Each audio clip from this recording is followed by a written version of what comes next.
Assalamualaikum anak-anak, selamat pagi.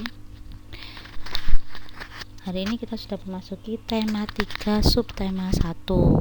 Subtema 3 bukunya yaitu berjudul Benda di Sekitarku. Lah, benda di sekitarku ini apa? Kalau dilihat di situ di gambar awal macam-macam. Di sekitar rumahmu ada apa saja? Lemari, kursi, terus apa lagi? Meja, terus apa lagi? TV. Nah, itu adalah contoh-contoh benda yang ada di sekitar kalian. Nah, kalau di buku tema di halaman 1, aneka benda di sekitarku, di situ ada pasar. Nah, di pasar itu kalian banyak melihat benda apa saja yang di situ. Ada ayam, ada balon, ada semangka, telur dan sebagainya, nggih. Itu adalah benda-benda yang ada di sekitarku. Nah, terus yang ditanyakan nanti apakah semua benda itu sama? Sama enggak? Nah, itu nanti kalian harus tahu. Oh, ini ada benda itu nanti digolongkan menjadi 2. Nah, digolongkan jadi 2. Benda apa saja itu? Kita lihat berikutnya.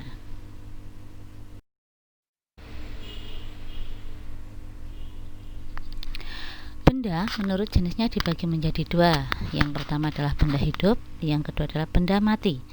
Benda hidup ya benda yang bisa hidup kayak kita ini termasuk adalah benda hidup. Manusia, hewan, tumbuhan itu termasuk benda hidup. Kenapa? Karena bisa tumbuh, bergerak, bernafas, butuh makan dan sebagainya.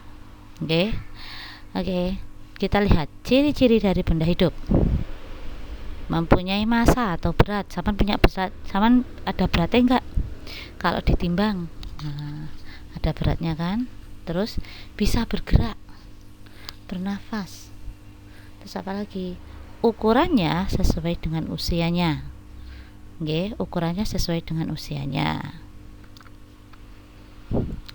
Ukurannya sesuai dengan usianya maksudnya adalah kalau misalkan anak ayah masih kecil, nah berarti ukurannya berapa? Kecil toh, nanti beratnya juga berapa sesuai dengan usianya. Sedangkan benda mati ciri-cirinya yang pertama punya massa atau berat, punya isi atau volume, mempunyai bentuk, warna dan tekstur. Bentuk misalkan meja, bentuknya ya seperti itu, ada yang persegi panjang, ada yang panjang kayak gitu. Terus punya warnanya apa? Kan biasanya dicat toh, Cah.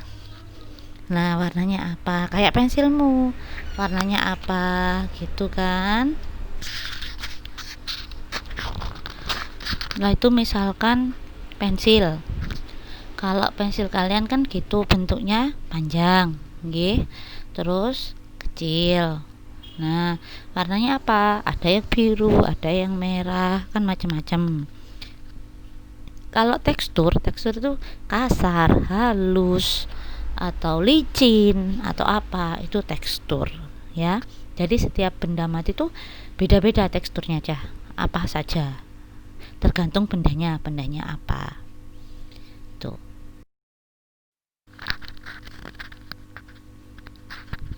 Bahan pembuat benda. Ada benda yang terbuat dari kayu, kertas, logam, plastik, kaca, dan karet. Nah, contoh benda yang terbuat dari kayu apa? Kita lihat. Meja, kursi, lemari, daun, jendela, dan sebagainya. Kalau yang kertas, buku, kertas lipat, koran, majalah. Kalau logam, panci, wajan, sendok, garpu. Ada lagi kabel, itu dari logam. Kalau plastik, jas hujan, tas kresek, baskom, timba, apalagi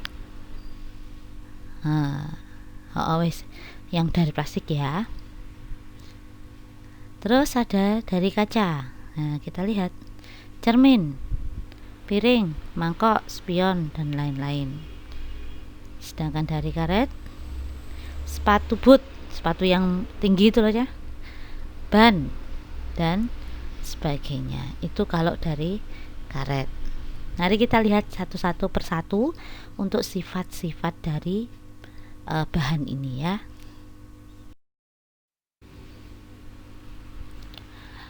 Yang pertama yaitu kayu.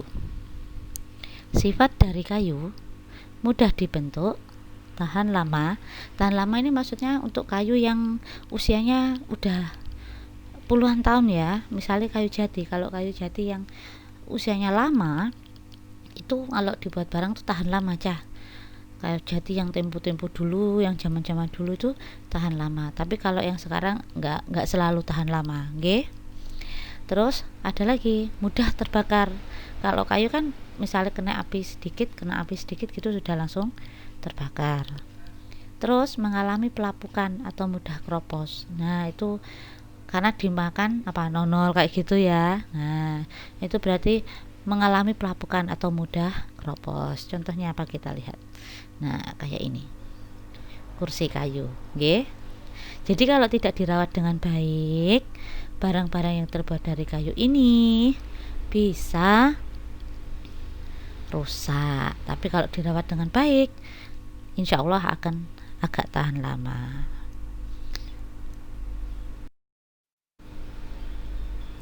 Yang kedua yaitu dari kertas.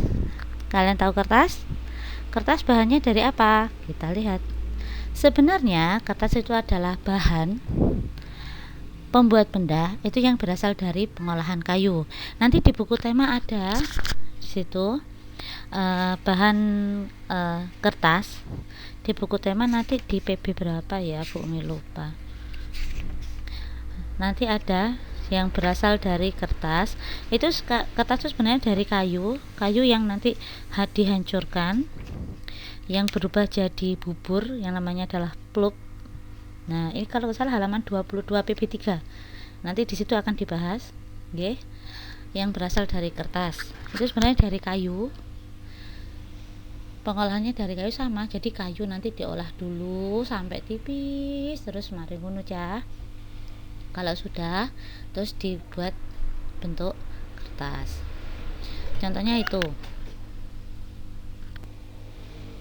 Contohnya adalah kardus. Nah, kardus kan juga dari kertas. Selain kardus apa tadi? Buku tulis, buku gambar, buku tema, semuanya itu terbuat dari kertas.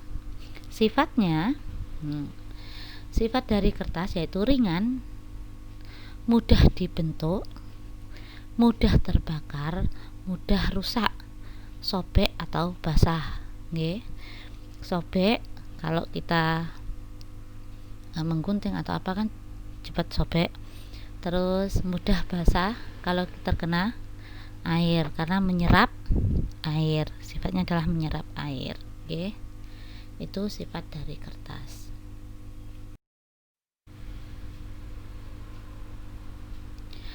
Bahan selanjutnya yaitu terbuat dari logam. Nah, ini apa ini?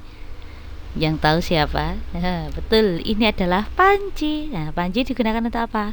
Bisa untuk bikin sayur, bisa untuk masak nasi, bisa untuk dan sebagainya, okay? Itu logam. Sifat dari logam kuat atau keras, biasanya mudah mengantarkan panas. Makanya bahan-bahan dari logam digunakan untuk alat-alat masak. Alat-alat masak atau alat-alat rumah tangga yang lainnya. Setrika gitu kan juga dari logam. Sing bawah bukan yang atas. Kalau yang atas kan dari plastik. Kalau yang bawah kan dari logam, itu setrika. Jadi mudah panas, mudah mengantarkan panas. Terus dapat dibentuk. Nah, itu sebenarnya logam ini mudah dibentuk tapi bukan dalam kondisi yang biasa. Dalam kondisi yang sudah dipanaskan suhu tinggi, nanti itu dibentuk. Nah, dibentuk jadi apa yang kamu inginkan, itu macam-macam. Terus ada juga sifatnya yaitu awet, nggak mungkin cepet keropos. Kecuali lek sampean bolongi karo paku, ditutuki tuk tuk tuk tuk. Nah, akhirnya itu cepet bolong, nggih, keropos. Nah, selain ini, contohnya ada lagi enggak? Oh, ini ada lagi, ada sendok, garpu, itu semuanya juga terbuat dari logam ya. Untuk plastik, nah plastik ini banyak ya. Nah, bahan yang selanjutnya adalah dari plastik. Ini banyak digunakan. Nah, sifat-sifatnya ringan, tahan terhadap air, mudah dibentuk, dan tidak mudah terurai. Maksudnya apa Bu yang tidak mudah terurai? Kalau gini Cah, misalkan sampean jajan bekas kue-kuemu kan dibuang di sampah. Nah, itu dalam waktu 1-2 hari itu nggak bakalan hancur, mudah diurai itu maksudnya bisa hancur. Nah, plastik ini nggak bisa hancur. Nah, ini butuh waktu berpuluh-puluh tahun. Nah, jadi bagaimana cara memilih plastik yang aman? Jadi kalau sama pengen botol-botol minuman kalian itu ya, bisa dipilih plastik yang aman. Nah, itu semuanya ada kode-kodenya. Kode-kodenya ada yang seperti di gambar ini. Ada satu PET atau PT, yang kedua HDPE, yang ketiga V itu, yang keempat. Nah, itu ada angka-angkanya. Angka-angkanya ini punya arti sendiri-sendiri. Kalau yang nomor 1 itu biasanya hanya untuk yang sekali pakai. Ada di botol minuman aqua kayak gitu-gitu. Itu hanya sekali pakai. Jadi habis dipakai langsung buang. Cara buangnya bagaimana? Nggak dibuang utuh gitu, nggak Cah, maksudnya dipenyet dulu. Jadi kalau kamu pengen buangnya utuh boleh, tapi nanti bisa digunakan untuk pot, nanam bunga atau dan sebagainya. Yang kedua HDPE itu sejenis plastik, bisa digunakan berulang kali, kayak galon bisa digunakan berulang kali, tapi ada syaratnya, harus dijaga kebersihannya, karena kalau tidak itu berbahaya. Yang ketiga, lambang yang ketiga itu V, itu biasanya untuk PVC pipa, nggih. Itu tidak boleh digunakan untuk makanan. Kenapa? Karena bersifat karsinogenik atau racun, nggih. Bisa menimbulkan penyakit kanker. Sama juga dengan yang nomor 4, itu juga bisa menggunakan penyakit kanker, nggih, karsinogenik. Lah, kemarin Bu Umi pernah menemukan ada penjual putu keliling. Nah, itu cetakannya biasanya kalau Bu Umi masih kecil itu dari bambu kecil-kecil. Nah, ini kok dari pipa. Itu nggak boleh sebenarnya aja. Bahaya untuk tubuh kita. Nggih, jadi kalian harus tahu, oh ini lambangnya nomor 1, 2, 3, 4, 5, 6, 7. Berarti yang aman yang berapa? Dari lambang 1, 2, 3, 4, 5, 6, 7, yang aman itu adalah yang nomor 5, yaitu PP. Nggih. Itu yang aman untuk makanan, nggih. Yang nomor 6 Bu, yang nomor 6 juga sebenarnya berbahaya juga. Yang nomor 7 sama, tapi masih bisa ditoleransi ya.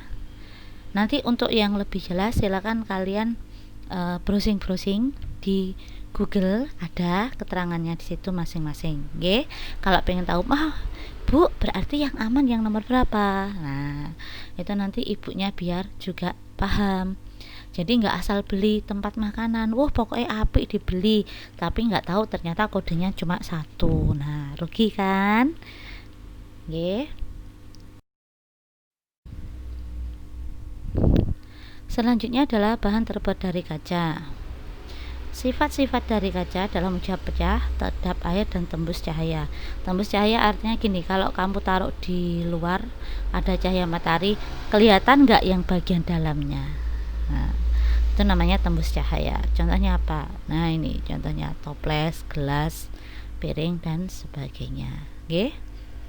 Nggak ada masalah tuh dengan kaca? Sudah jelas ya? Dan yang terakhir yaitu bahannya dari karet. Nah, kita lihat ini. Wah, ini loh yang namanya sepatu boot. Apalagi yuk, ban. Nah, sifatnya bagaimana? Sifat dari karet yang pertama adalah kedap air, yang kedua lentur, ketiga kenyal, mudah dibentuk, dan kuat. Nah, itu sifat-sifat dari karet.